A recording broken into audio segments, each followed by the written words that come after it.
Separuh nafasku terbang bersama dirimu.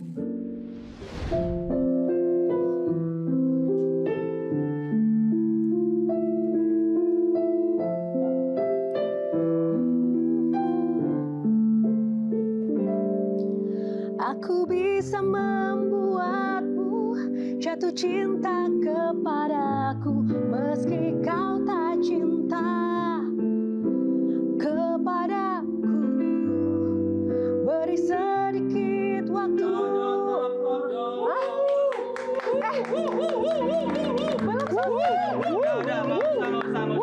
Kenapa? Sudah kelihatan pakai hati soalnya. Anda itu sudah jadi pembawa acara. Ya. Masa mau jadi penyanyi juga? Lah apa salahnya? Kan dua fungsi. Cukuplah yang di fungsi yang sebelah sana. Oh gitu ya. Jadi kan nggak boleh ya jadi host sama penyanyi, nggak boleh.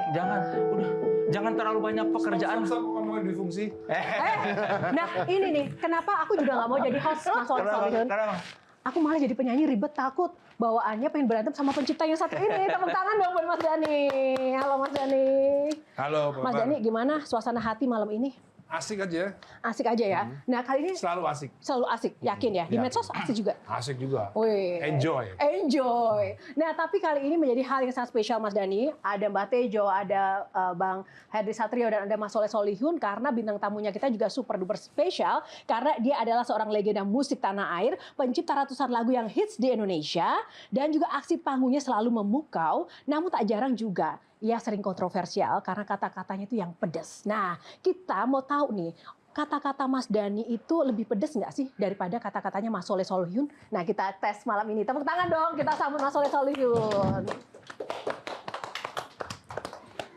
Assalamualaikum warahmatullahi wabarakatuh. Waalaikumsalam warahmatullahi wabarakatuh. Ahmad Dhani atau Dhani Ahmad Prasetyo, atau dulu di cover-cover Dhani Manaf. Ingat ya.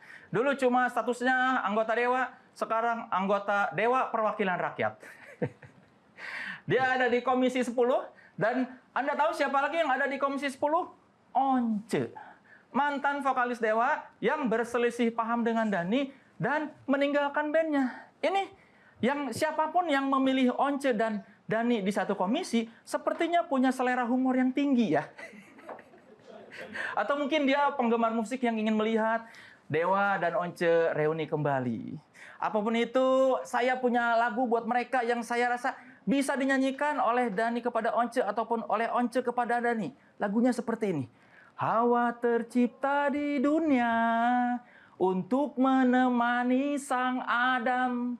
Begitu juga dirimu tercipta untuk temani aku. Coba bayangkan, Dhani dan Once saling menyanyikan itu. Romantis sekali. Mohon maaf ya kalau suara saya jelek, jangan dimarahin, dan saya juga belum minta izin sama penciptanya, jadi mudah-mudahan tidak dimarahin. Karena belakangan ini yang sebelah saya ini nih, di media terlihat marah-marahin dan ngata-ngatain penyanyi. Agnes Mo dimarahin, dikata-katain. Judika, Ariel, semua aja nih dikata-katain sama yang satu ini nih. Padahal yang menurut saya sebagai pencinta musik, pencipta dan penyanyi itu seharusnya semestinya satu hati. Lebih parah dari aku. Itu free jazz namanya, improvisasi. Dan ini juga belakangan rame dan membuat kita heboh karena pernyataannya ketika rapat. Dia memberikan usulan soal pembinaan sepak bola dengan cara mengawinkan wanita-wanita Indonesia dengan pemain bola dari luar negeri. Itu sebuah usulan yang sungguh membuat kita bertanya-tanya, ide macam apa ini? Sungguh out of the box. Apakah ini bercanda ataukah memang itu membuat kita khawatir. Tapi saya rasa ketika sedang rapat berlangsung, Dhani itu sedang ingin bercinta. Saya Soleh Solihun. Assalamualaikum warahmatullahi wabarakatuh. Tanggapi dulu dong Mas Dhani. Kenapa? Yang di mana mau ditanggapin? Itu tadi roastingannya. Itu roastingan itu? Ya. Kurang pedes ya? Kurang. Lebih pedes Mas Dhani ya? Iya, kurang pedas. Kalau dia makan bukan roasting, marah beneran. Kalau saya kan harus nyari lucunya. Kalau dia makan nggak perlu nyari lucu. Bener. Yang penting orang sakit aja. Mas Dhani, tapi Mas Dhani menyadari nggak sih status-status atau pernyataan Mas Dhani yang kontroversial, bahkan cenderung pedas ke siapapun, even itu penyanyi atau dalam konteks ini lagi isu hak cipta ini, disengaja dengan sadar atau natural begitu aja, Jadi, atau ada titipan sebenarnya untuk natural membuat aja, onar? natural aja sih sebenarnya. Jadi saya tuh suka ya kalau mereka yang nggak kenal saya lama ya mungkin nggak kurang paham ya. Tapi kalau mereka yang kenal saya itu lama, misalnya teman-teman SMA atau anak-anak Dewa 19 ya, Ari Lasso, Andra kan udah kenal lama. Ya memang begitu itu saya gitu. Saya itu responsif, cepat responsif apa ya. Bukan sumbu pendek. Bisa juga sih sumbu pendek. Sumbu pendek sih, Mas. Sumbu pendek ya, iya. Seperti itulah. Dan saya ya harus saya akui ya memang saya sumbu pendek gitu loh. Kalau diapain lagi memang Tapi kan Mas begitu. Dhani kan seorang legend dan juga anggota Dewan. Masyarakat kan tidak semuanya teman SMA Mas Dhani. Mereka kan punya ekspektasi seorang legend tuh harus bisa tenang memberi contoh. Nanti lama-lama mereka tahu. Ternyata legend boleh juga begitu. Gitu. Lama-lama mereka paham sendiri. Gitu. Emang iya Mbak Tejo? Kan Mbak Tejo ini juga legend juga nih. Legend Bude. Boleh ya? Boleh. Cuman yang problemnya dari Dhani itu kan memang itu gitu loh. Nyebelin, ngelihat cuman sayang karyanya bagus-bagus. Jadi ada beberapa gitu yang memang nyebelin tapi begitu lihat karyanya enggak. Cuman aku nggak begitu yakin bahwa sebenarnya Dhani ini boleh ya aku tetap panggil Dhani ya. Ini Boleh ya, dong. konstituenmu nggak marah nanti. Enggak lah. Jadi karena kan buah nggak jatuh dari nggak jauh dari pohonnya. Anak-anaknya artis itu yang sopan-sopan menurutku, ya anak-anaknya Dhani. Al, Eldul, Unggah-Unggu, itu pasti diajari bapaknya kan. Sebetulnya mungkin itu sebenarnya Aslinya Mas Dhani kayak gitu. Nawarin makan, nawarin ini Eldul, apa itu loh. Nah, ini pasti Dhani nih ngajarin. Kalau dulu sih udah kayak orang tua banget ya. Iya kayak Logatnya Jawa lagi orang gitu. Nah, maknanya apa Mbak Tejo melihat dua sisi Dhani yang berbeda itu?